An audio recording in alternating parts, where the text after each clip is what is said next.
Hello and welcome back to Contain Your Life. Today, I'm so excited to share something really special with you. We're going to be making traditional Lakota Fry Bread. This is a recipe that holds a lot of history and has been passed down through generations. It's incredibly simple, uses basic ingredients you've probably already have in your pantry, and comes together so fast. It's the perfect base for Indian tacos, a delicious treat with sweet toppings, or just enjoy it on its own, warm and fresh. In this video, I'm going to guide you through the entire process from start to finish. We'll cover the traditional ingredients for Lakota Fry Bread. I'll give you step-by-step instructions to make sure your dough is perfect. And I'll share all my best tips for frying it to that beautiful, crispy, golden brown perfection. Plus, stick around because I'll show you exactly how to transform this amazing bread into a hearty and delicious Indian taco, ready to get started. Let's talk about what you'll need. This recipe is all about simplicity. You'll need some all-purpose flour, baking powder, a little bit of sugar, some salt, water, and of course, oil for frying. That's it. These humble ingredients come together to create something truly magical.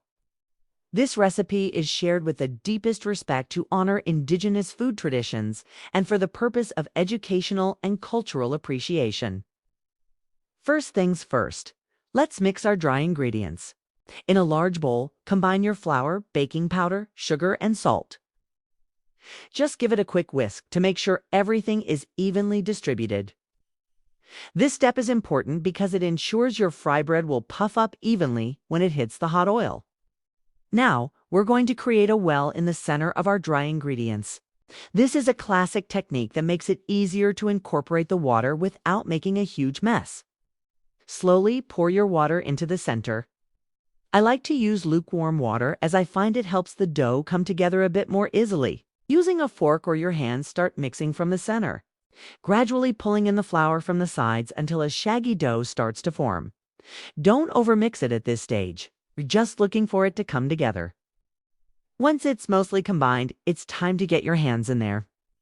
Turn the dough out onto a lightly floured surface. Now, we're going to knead it, but only for about a minute or two.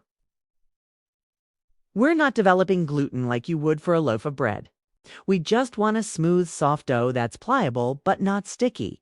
If it feels too sticky, add a tiny bit more flour. If it's too dry, a few drops of water will do the trick. Once it's smooth, let it rest for about 10 to 15 minutes. This lets the baking powder do its work and makes the dough easier to shape. While our dough is resting, let's get our oil ready. You'll want to pour about an inch or two of oil into a heavy-bottomed skillet or pot. If you want enough oil for the bread to float, heat it over medium-high heat. A good way to test if it's ready is to drop a tiny piece of dough into the oil. If it sizzles and floats to the top right away, you're good to go. Be careful not to let the oil get too hot, or the outside will burn before the inside is cooked. Now for the fun part, shaping the fry bread. Divide your rested dough into smaller, golf ball-sized pieces, working one piece at a time. Use your hands to flatten and stretch it into a thin disc about 5 to 6 inches across. It doesn't have to be a perfect circle.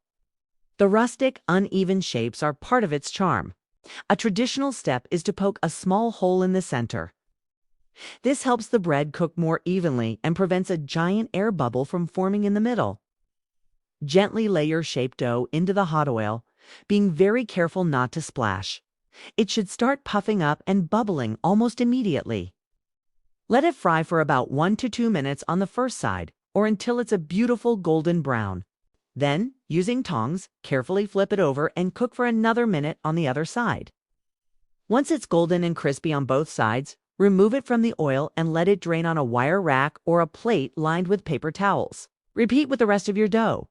Just look at that. Perfectly golden, slightly crispy on the outside, and wonderfully soft and chewy on the inside. You can eat it just like this, or sprinkle it with a little powdered sugar or drizzle it with honey for a sweet treat. But today, we're making Indian tacos. To assemble, take a warm piece of fry bread and top it with seasoned ground beef. Beans, lettuce, chopped tomatoes, shredded cheese, and a dollop of sour cream. It's a complete meal that is so satisfying and full of flavor. I really hope you give this traditional Lakota Fry Bread recipe a try. It's a wonderful way to connect with food history and create something delicious for your family. If you enjoy learning about traditional recipes, homestead cooking, or the stories behind our food, please give this video a thumbs up. Leave a comment below, and don't forget to subscribe to Contain Your Life for more content just like this. Thank you so much for watching, and I'll see you in the next video.